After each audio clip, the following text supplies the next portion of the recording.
안녕하세요. 달콤한 국어입니다. 오늘은 독서 개념학습 2강 제목부터 싸하네요. 필연주의 내용 살펴보도록 하겠습니다. 저번 영상에서 말씀드렸듯이 저는 현재 코로나 양성자입니다. 그래서 목소리가 썩 좋지 않은 점, 아니 더욱 좋지 않은 점, 원래부터 썩 좋은 목소리는 아니었죠. 썩 좋지 않은 점, 더 좋지 않은 점 이해해 주시기를 바라고 구독과 좋아요도 알림 설정도 해 놓으셨죠?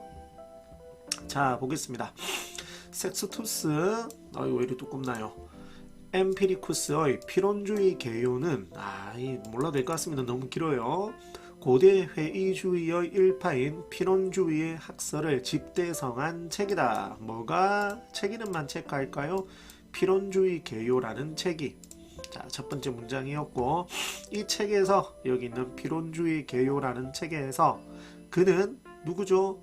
얘는 그 철학자들의 유형을 셋으로 분류하고 있다. 그럼 우리는 무엇 기억하면 될 것 같아요? 철학자들의 유형 셋 기억하면 될 것 같죠? 첫째 유형은 스스로 진리를 발견했다고 주장하는 사람들, 이게 첫 번째고, 구체적으로 아리스토텔레스나 에피쿠로스의 추종자들, 그리고 스토아학파 철학자들, 이게 첫 번째 유형, 스스로 진리를 발견했다고 주장하는 첫 번째 유형.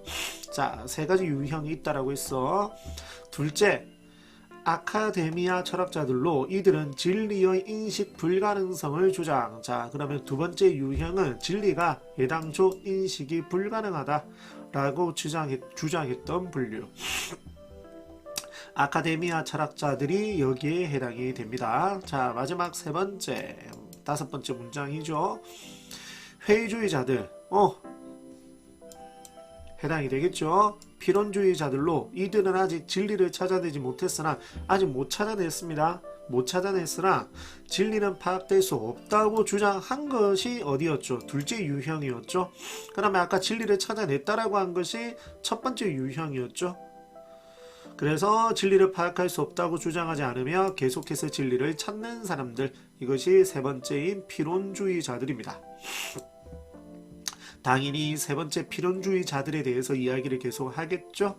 지금까지 읽었던 첫 번째 문단의 중심 내용 정지하셔가지고 활용하시면 참 좋겠고, 자, 두 번째 문단 가도록 하겠습니다. 필연주의자의 인식론적 이상은 명증성이 있다. 어디에 있다? 명증성이 있답니다. 어떤 명제가 참임을 정당하게 주장하기 위해서는 그것이 인식자에게 명증성이 있는, 즉 명증한 것으로 인식되어야 한다. 명증성에 대해서 명확하게 설명을 하지 않았는데, 이게 기초어휘력의 학생들 입장에서 기초어휘력에 해당되는 거라고 저는 사실 보는데 조금 애매한 측면도 있죠. 그리고 이 글에서는 이 명증성에 대해서 명확하게 설명하지 않습니다. 물론 명증한 것이 명증성이다 이 정도는 했지만, 이게 명증성에 대한 구체적인 설명이라고 볼 수는 없죠. 그래서 명증성 요 정도 단어 뜻 파악할 수 있겠지만, 자, 어찌되었건 그 다음, 그런데 임의의 명제는 그와 대립되는 명제를 갖게 되며, 자, 임의의 명제가 지니고 있는 특징입니다. 대립되는 명제를 갖게 됩니다. 이럴 경우 어느 명제가 더, 그러니까 어떤 임의의 명제가 있는데 여기에 대립되는 명제가 더 있게 마련입니다. 근데 이 둘 중에서 명증성을 지녀야 되는데 어느 명제가 더 명증하다고 단정할 수 없으니까 필연주의자는 이렇게 명제가 대립되는 상황, 이 상황이 지금 대립되는 상황이죠.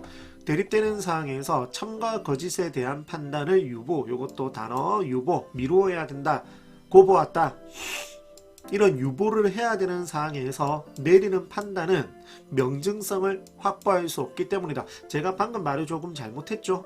유보하는 상황에서 내리는 판단이 아니라 판단을 유보하는 이유가 무엇을 확보할 수 없기 때문이다. 명증성을 확보할 수 없기 때문이다. 이렇게 읽었어야 됩니다.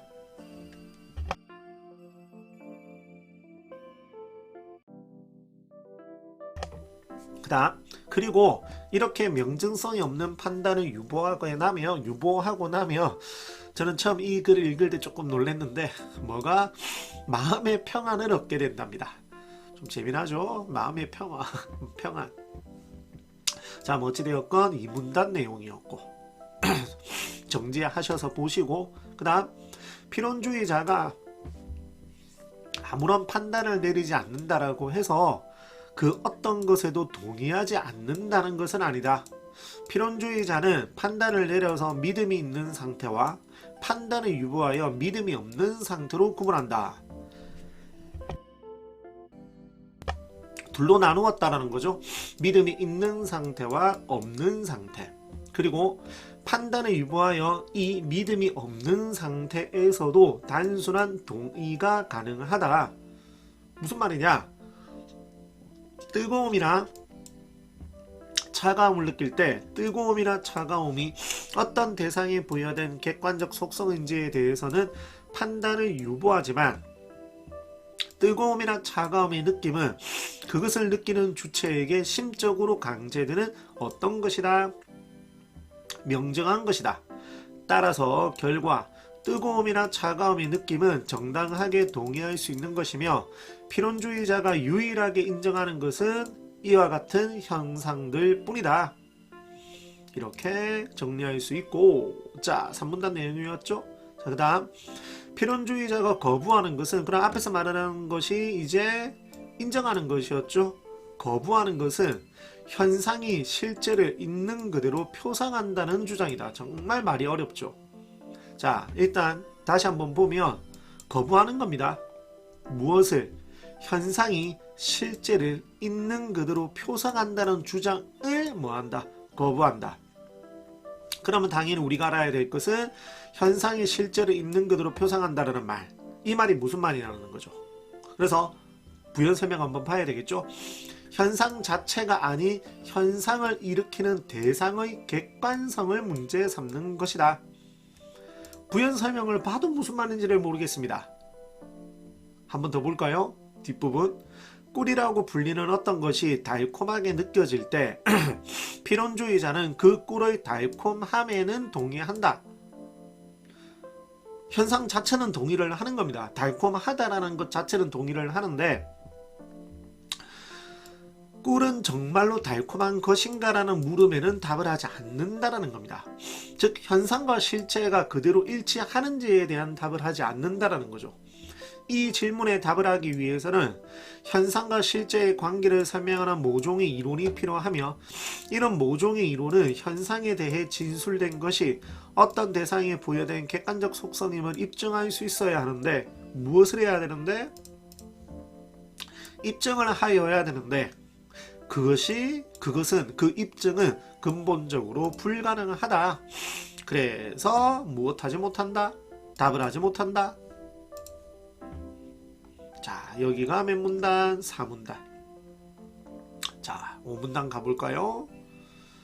현상에만 동의할 뿐, 노란색으로 갈게요. 현상에만 동의할 뿐 현상에 대한 진술이 대상의 객관적인 속성인지에 대해 판단하지 않았죠. 어디에서는? 필연주의에서는.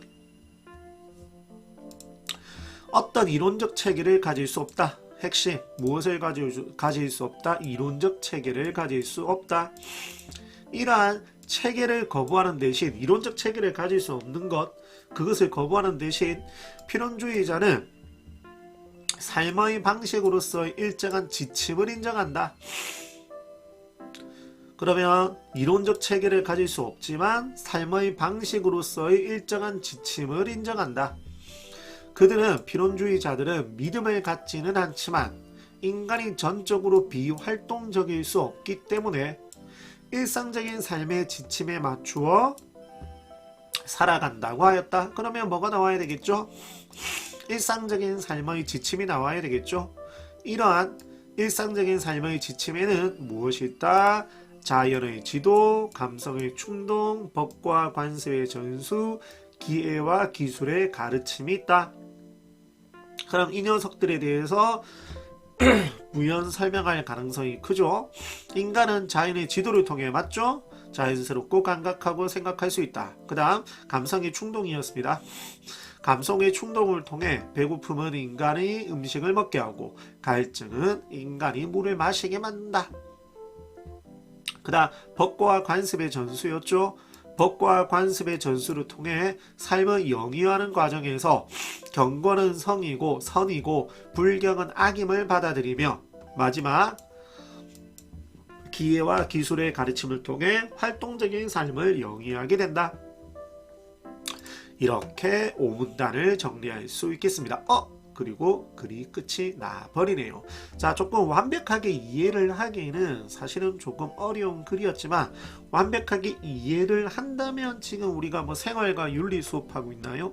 아니죠. 완벽하게 글을 이해하는 것이 아니라 어떤 내용을 전달하고 있는 것인지를 판단하는 것이기 때문에 이 점 유의하시면 어렵지 않게 글에 접근할 수가 있겠습니다. 오늘 영상도 학생 여러분들께 많은 도움이 되었으면 정말 좋겠습니다. 감사합니다.